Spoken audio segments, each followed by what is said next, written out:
is I'm going to crunch 1,400 years of Islamic history in 5 minutes and make it as exciting as I can possibly make it. Because I hated history when I was a little girl. At this age, I appreciate history. And now I understand why they say those who don't learn from history are doomed to repeat it. In order for you to understand why Western civilization is very different than the Islamic world, you need to understand the history of Islam. When Prophet Muhammad supposedly revealed his revelation from the angel Gabriel that he is supposed to be the last of the prophets in the early 600s, he started preaching in his own city, Mecca. He tried to recruit friends and followers to be able to spread his religion. And he tried for 12 years and failed. And after 12 years, he was only able to recruit his immediate family and friends. So he decided, if I go to Medina, which was the Jewish hub of Arabia, the business hub where the Jews lived, if I go there and preach my religion to them, if they accept me, that will buy me respect and stature between my own people, and they will accept me. So Prophet Muhammad started borrowing a lot from the Old Testament to make his religion more palpable to the Jews, to make it a lot similar. This is why you see a lot of similarities between Judaism and Islam. For example, Jews don't eat pigs, Muslims don't eat pigs. Jews pray a few times a day, Muslims pray a few times a day. Jews fast on Yom Kippur, Muslims fast on Ramadan. And this is why you started seeing a lot of good writing in the beginning of the Quran when Prophet Muhammad was saying all the good things about the people of the book. He took his message and went to Medina trying to recruit the Jews, talking about the people of the book, talking about how similar the two religions are. When they refused to accept him and follow him as the last of the prophet, that's when he turned against them and started killing them and started expelling them. That's when Islam went from a spiritual movement for the first 12 years of Islam into a political movement cloaked in religion after the year of the Hijrah, after Muhammad went to Medina and the Jews did not accept him. He became a military warrior and declared war on them and started expelling them. Jews and Christians became dhimmi, or second-class citizens. They were only allowed to stay alive and not be killed only by paying the jizya, or the protection tax. So they had a choice: convert to Islam, or if you want to stay alive, you have to pay the jizya or protection tax, living as dhimmi in the Islamic nation. Christians and Jews could not ring church bells. Jews could not blow the shofar. Christians could not ring church bells. They could not pray publicly. Christians and Jews could not gather together and build new churches or new temples. And the way they paid the jizya, or the protection tax, was in a monthly ceremony where they would get together downtown and the Jew would kneel on his knee and hand his goods to the mullah, who would take the goods as the price for buying the protection. And in many areas, Jews and Christians were given necklaces to wear as a receipt that they paid their jizya, or their protection tax. Jews considered najis under Islam. Najis is bodily fluid. Najis is garbage. Najis is dogs. Najis is dirty. So Christians and Jews were treated as second-class citizens. Islam continued to grow. As Islam grew, more people became dhimmi, or second-class citizens. Jews and Christians were given identifiable clothing. The yellow star, which was given to the Jews, that most people think is a German invention. It was actually an Islamic invention in the 9th century in Iraq by the second Khalif, Khalif al-Mutawakkil of Iraq, who invented the yellow star for the Jews to be identified as they walked down the street. Because Jews were considered najis, if a Muslim man or a Jew walked on the same side of the street, the Jew had to cross the other side so the Muslim man can walk, so he's not dirtied by the filth of the Jew. Christians were given the zunnar, the belt, which most of you men are wearing right now. That was an Islamic invention for the Christians. Islam continued to grow. They went all the way to Jerusalem. They conquered Jerusalem. Christians couldn't ring their church bells in Jerusalem. The Pope in Rome in 1090 told the Christians, how could you sit idly by and allow your brethren to suffer like this in the Holy Land? You need to go liberate the Christians. You need to go help the Christians. That's why the Crusaders were launched. The Crusaders were not launched because they just felt like waking up in the morning and going and converting a bunch of Muslims or beheading them. The Crusaders were launched to liberate Jerusalem. And they were able to liberate Jerusalem for less than 100 years before Salah ad-Din al-Ayyubi, Saladin, took it back, and Jerusalem remained under Islamic control until 1967, when the State of Israel liberated Jerusalem, where Christians, Jews, and Muslims could pray under the same sky.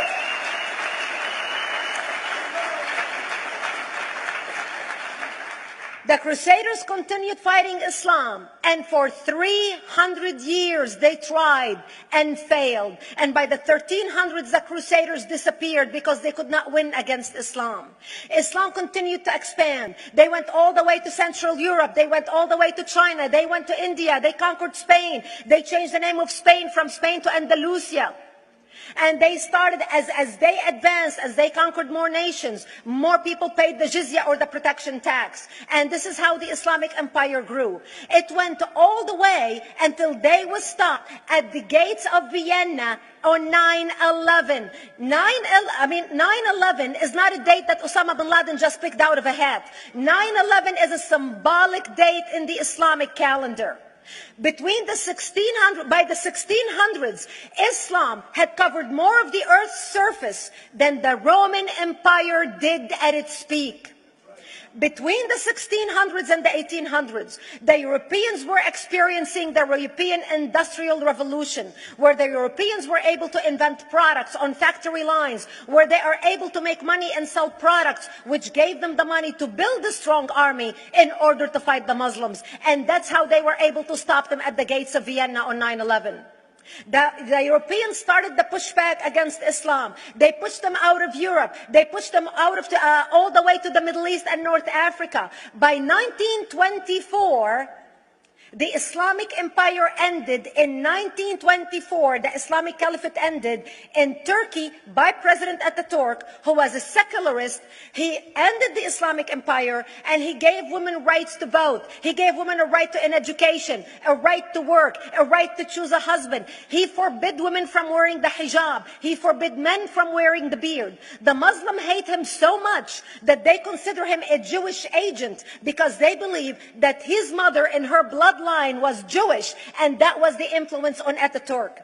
By the time the Islamic Empire, or the Islamic Caliphate, or the Islamic State ended in 1924, the Islamic Caliphate had existed for 1400 years, and it ended less than 100 years ago. By the time the Islamic Caliphate ended in 1924, 270 million people around the world were killed by Islam. 270 million. And we didn't have weapons of mass destruction, and there was nuclear weapons. All of these people were killed, butchered by the sword. The people in the world, less than 100 years ago, how many people knew this history? Please raise your hand. We in America have failed to educate our children about history. We in America failed to educate our population about history. Our children in high school, you take any 17, 16-year-old kid, 18-year-old kid, and ask them about World War II. They can't even tell you what happened in World War II. For them, it's ancient history, and we still have our World War II veteran walking among us. That's how little we know of history. Islam ended in 1924, the Caliphate. People thought the Caliphate will never be resurrected. The Caliphate will never come back. But two things happened in the Middle East in the last century that made the Islamists be able to resurrect the Caliphate. Number one is the discovery of oil in Saudi Arabia, which we were able to discover and were stupid enough to allow them to nationalize it. And the number two that happened was Ayatollah Khomeini coming to power in 1979. That gave the Islamists the money and also the spiritual covering in order to explode on the world stage. And people say, oh, well, the Wahhabis exported their Wahhabi radical religion. The Wahhabis are the name of Wahhab. They're not a different sect of Islam. They follow the authentic preaching of Prophet Muhammad, the way Prophet Muhammad lived and practiced his religion. This is why neither you or me or any infidel can step a foot in Mecca, because as far as they're concerned, we are filth. And as infidels, we're not allowed to step a foot, not President Obama and not anybody else. As a matter of fact, Al-Qaeda used to use Saudi Arabia and its success as an excuse to recruit members, as the example to show them how Allah has blessed Saudi Arabia because of the way they adhere to the tenets of Islam. And today we talk about ISIS. ISIS is not a new invention. ISIS resurrected the caliphate that ended less than 100 years ago. Except we are too ignorant and too uninformed to understand what ISIS is doing and why ISIS is succeeding.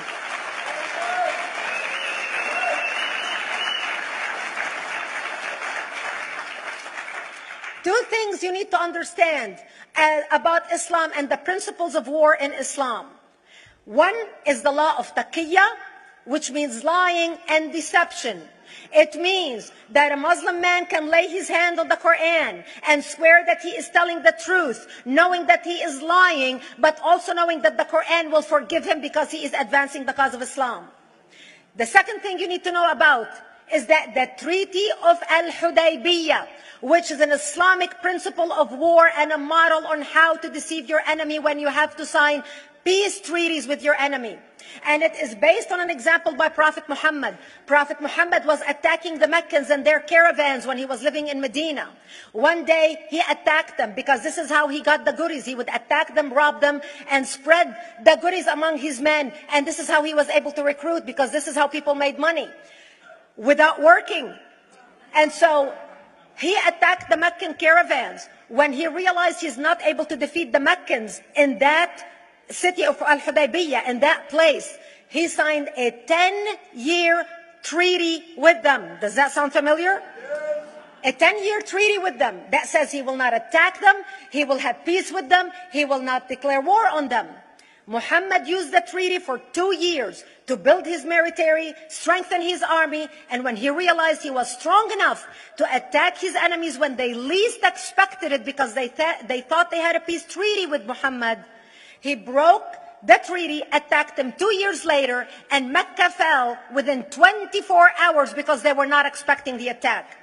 And that became a principle of war in Islam. And to give you an example of how that is practiced, this is why anything signed with Iran means nothing to them. And to give you an example of how this law has been put to use in recent history, Yasser Arafat, who's not an Islamist, but he is a Muslim, met with the Israelis and signed the Oslo Accord in 1993. Remember all the handshaking at the lawn of the White House? The Oslo Accord, Yasser Arafat used the peace treaty, the Oslo Accord with Israel, to get Israel to bring him back and give him his territory, finance his military, train his police, and give his police the weapons. Yasser Arafat broke the Oslo Accord 8 years later, didn't even wait 10 years, and declared the second intifada in 2000, and all hell broke loose. He used the same treaty to win and deceive against his enemies and deceive his enemies. When Jordanian press, after Yasser Arafat signed the Oslo Accord with Israel, and Egyptian press would interview Yasser Arafat, and they would say, how could you sign a peace treaty with the devil? How could you sign a peace treaty with the Jews? Yasser Arafat will tell them, remember Hudaybiyah. That's all he would have to say. The whole Muslim world knew exactly what Yasser Arafat was talking about. We in the West and the Jews in Israel, it was over their heads. Nobody understood what Hudaybiyah was referring to. And this is the type of deception that we are dealing with. So when Iran signs a peace treaty with the United States for 10 years, they are using us as useful idiots, as gullible, ignorant people who are signing a peace treaty with the devil in order for Iran to continue her thing. That is why it is so important to be wise about who we're going to put in the White House next year.